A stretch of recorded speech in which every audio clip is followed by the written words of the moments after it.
Hello and welcome to Rocket Fuel, your daily update for everything that's happening in the Rocket Pool community. So today is September 12th and this is episode 29. I've been doing it for nearly a month. We'll be talking about that tomorrow. Let's have a quick update of what happened yesterday. So yesterday we had incentives for the Rocket Pool drETH pair on Balancer and Aura, which is really amazing, and those rewards are going to kick in the next few days. So if you want to provide liquidity to those pairs, you'll get some nice juicy rewards on top of that. Of course, the price hit an all-time high, which was really nice to see. There were big deposits into the deposit pool, and drETH minting that was happening. We talked about the Rocket Pool's ecosystem total value locked, about being a slight delay in all nodes running MEV boost, and the issues with all nodes getting rewards after redstone. That was the issue. And then Logic Beach shared their really cool validator, which was in a Macintosh Classic build-up. So as you all know, incentives have started, and the IMC has sent their incentives to Balancer on mainnet and Beethoven on Optimism, and those are going to the compounders Aura and Beefy and others as well. So that's already happened. Now, I told you all that there was different waves of incentives happening kind of at the same time, and one of those waves was going to be coming from Thomas G, who is a very large staker and holder of Rocket Pool. And Jasper sent a message yesterday to Thomas saying, what's the status on coin incentives? And Thomas had a busy few days. He was in Turkey doing a test for his company, and he said, sorry, just got back from the Arrow meetup, Arrow's company, I'll send them in. So then Valdov said, that's on the IMC, sorry, we hadn't yet followed up. And Jasper said, what was the plan going to be? Also, when's the next bribe round starting? So the next bribe round starts in 4 days. That's to make sure that all your incentives are in place for the next session. And then they said on mainnet or RB or both. I think they meant Optimism, not Arbitrum, but yeah. And then Valdov said on Hidden Hand Aura, which is both mainnet and Optimism. So then for Thomas, they shared the address for the multisig and said, if one or two of you can be additional public confirmation of the address, that would be great. And then that's 5,255.5 RPL that Thomas is giving for those rewards over the next few weeks. That'll be used to match incentives now, as well as to ramp down from the Thomas boosted levels. As discussed, these funds are specific for liquidity use, aka these funds shall not be removed by the PDAO. You can check the wallet state and then gives that information. And then Laserdog confirms the address, Marceau confirms the address. He said, what's our next action here? By the way, I know we can submit to the next bribe round in a few days. Seems like we should also sort out Araxis and concurrent liquidity strategy, anything else. And then Valdo says the bribe side, we have a game plan. We should sanity check current APRs and decide on whether we need to make any changes. Other than that, there's concentrated liquidity that needs to be, I guess, figured out on Uni version 3 or Curve version 3. Co-incentives, including formal balancer, drETH RPL plan with forum comment, which is what we talked about yesterday. Plan for Paul after last bankless payment. When is that, by the way? And then entire community, if you'd like to take point on one or more of these, please holler here or DM me. The IMC needs to sign, but anyone can contribute or strategize and understanding. And then Marceau said, did we reach consensus with Paul? And the conversation continued. But that's the status of where we stand with some of these liquidity incentives. And then next we have an update on the liquidity incentives for Optimism. So someone asked me overnight about what the outcome of the conversation that the team had on Friday with Optimism was, and I didn't know the answer to that. So I asked Maverick, and then Marceau said, Marceau said I can let you know. And I lost my message. Marceau said I can let you know, and then I said, yes, please let me know. And he said, we've made progress in receiving the Optimism funds, but they're now asking to know your customer all multi-sig recipients as part of their compliance process. Since it's quite a large multi-sig and not everyone is willing to do that, we're figuring out the next steps. So that kind of led to a conversation about who is or isn't on like willing to do that, and like the ways that they can get around it. And I said, oh, that's so annoying. Did we know this was a requirement beforehand? And Marceau says, not as far as I know.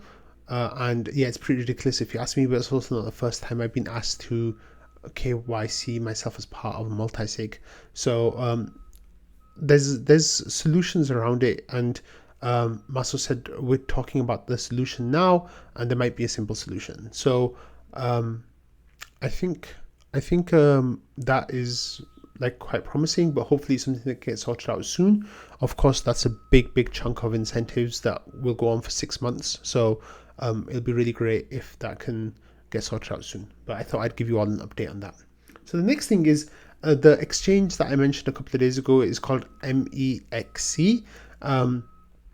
And they've been kind of causing us a lot of issues in the community because they've got like bots coming in and trying to hype up the exchange and like trying to, I don't know, let people know about how they've been buying from that particular exchange. It's kind of annoying. Like it's just really stupid. But anyway, drworm.eth decided, he wrote this post. He said, I decided to test market making on MEXC just to see how sketchy the exchange is. So this is the number 17 exchange in the world in terms of their volume that they present, and it's supposed to have a very good reputation score. So like on paper it sounds good, however in practice the marketing angle that they're doing is kind of sketchy. And then it turns out that almost 100% of the reported trades are fake, somehow occurring inside the bid-ask spread.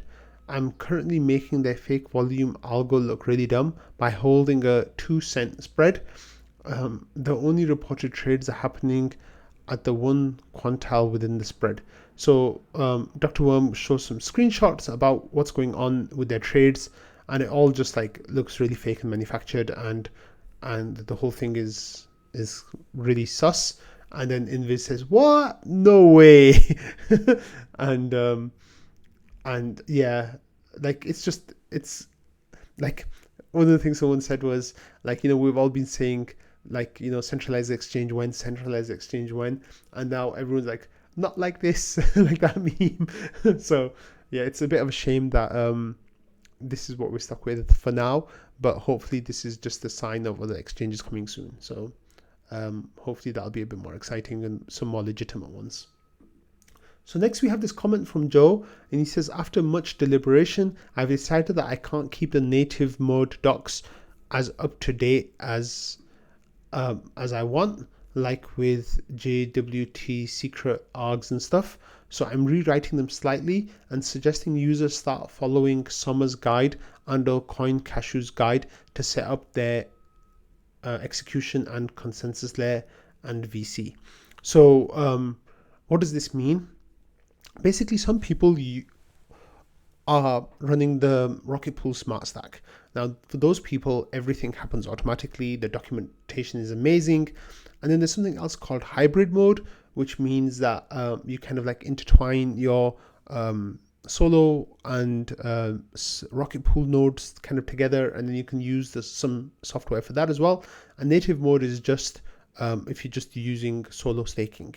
So as we did have some docs for those, however, it's too much work for Joe to keep up to date, so he's kind of like sending them back out into the world, and Summer's guides are some of the best in the space. So Summer will set all those up, and then Joe goes on to explain. Then there'll just be some documents that will show, but I'm only talking about native mode ones, which assumes you already know what you're doing. So this is for like advanced users who are interacting with Rocket Pool, and then there'll just be like the certain things in place that will help them do the interaction with Rocket Pool where they need it. But it's nothing that's going to impact the vast majority of stakers on Rocket Pool. So I thought I'd share that anyway. Next, we have this really interesting comment from Marceau. So we were talking about people wanting to do big buys of RPL and how that should become a bit easier with some of the incentives that are happening. And basically, let me explain what incentives are, because I think not everyone fully understands what this means. So if you want to buy a token, one of the key things to look at is how much slippage there is. So as you buy more of a token, the price goes up. That's called slippage, right? And the more you buy, the more the price goes up. That's obviously a disadvantage. It's a disadvantage because you want your buy to impact the price minimally, so you know exactly how many tokens you're getting and at what price. That's quite straightforward. So when you buy that slippage is measured in percentages. So ideally what you want is there to be as minimal a price impact as possible on a bigger buy as possible. And normally what people look at is the number of tokens it takes to move the price up 1%. So even now for our ETH incentives, in the past I think it was like 1,000 or 1,500 our ETH tokens that would move the price at 1%, whereas now that's up to like 3,500 or 4,000. So we've got like 3 or 4x ability on that liquidity because of the incentives that have come in. Now, Marceau was basically saying over here that there are people who are looking to buy over the counter because there's not enough liquidity in the markets. So he gives an example over here. To be precise, I have a friend who is trying to enter a low 8-figure rocket pool position, so that's between 10 and like $13 million, but they're having trouble finding a seller and don't want to get wrecked on slippage. Now that is actually that's 10 millions. So yeah, somewhere between 10 and 30 million, somewhere between 10 and 30 million they want to buy worth of RPL, but they're struggling to find someone who will sell it to them, and they're trying to like not get wrecked on slippage. Now that, because if you buy that much RPL, the price is going to go up by 30, 40, 50%. Like it's going to impact everything. You lose out a lot more in number of tokens as that you're buying. So the conversation goes on to talk about how you can make that happen, how Patricio's not really selling that much over the counter anymore because he's staking himself, and it's just really interesting that these kind of conversations are taking place now, and that we're trying to make the protocol as strong as possible in order to deal with that. So it's quite it makes it really interesting to just keep that in mind, that there's people out there who want to buy this much, and obviously it's really bullish. So yeah, and I'm going to end on something a little bit more lighthearted. So as you might have found out, let me just actually share the link. Here we have the bordel.wtf. Sorry, it's not quite aligned on my screen recording, but basically it's a prediction of when the merge is going to take place. So the current estimate is on Thursday, September 15th at 3 or 6 a.m. UTC. So that time has actually gone back about 3 or 4 hours. So what's happened is the hash rate has kind of been coming down a little bit. So that time is quite bad for people in Europe because it's very, very early in the morning or late at night, and they're trying to figure out like how to project the time going forward. So Butta says with current daily hash rate at 861 terahashes, total terminal total difficulty would be achieved at Thursday, September 15th at 4 a.m. So basically there's this chart on the bordel.wtf website. So Butta adds this line to it, kind of showing a downtrend and that how the merge might move a couple of hours later. So he applied his TA skills. So Joe was joking, we're doing TA in the damn TTD chart now. And then Butta comes in there and starts making channels of whether it's going to go up or whether it's going to crash down to the floor. And it was just really funny, I think, that they were like just joking around with the charts like this. So Butta says there's a support channel here. If it breaks, we go lower. And then just to keep everyone kind of like okay with the fact that the merge isn't going to get delayed too much, Invis shared this chart. He says TA doesn't matter. We will merge this week. Just look at this chart. Even at 600, I think he meant terahashes. Oh, sorry, no, mega hashes. We will hit merge before next Monday. So even if staking power goes down by like 95%, we will still stake by Monday next week. So there's nothing to worry about. It's all good. You know, we're going to get merged within the next 7 days. So that's really exciting. And on that note, I will end today's video. I hope you all have a great start to your week. It's a very big week ahead. We've got new inflation numbers in the US coming in tomorrow. Of course, we have the merge on Wednesday night, Thursday morning. And then we also have the Fed are going to talk about their next interest rate hike on Friday. So there's big stuff happening that are going to make the markets quite turbulent, I think. But hey, we're here to ride it out, and I don't think there's too much to worry about in terms of going forward. But expect some volatility this week. Of course, there's also the proof of work chain fork. I'm not going to be interacting with that at all because all my ETH is staked, so I can't really do anything with that. But even if it wasn't staked, I wouldn't be touching that stuff with like a 10-foot barge pole. So yeah, on that note, it's a big week ahead. I hope you all have a great one, and I'm sorry that I couldn't share a new all-time high with you all today, but hopefully we'll have that coming up again soon. Bye everyone.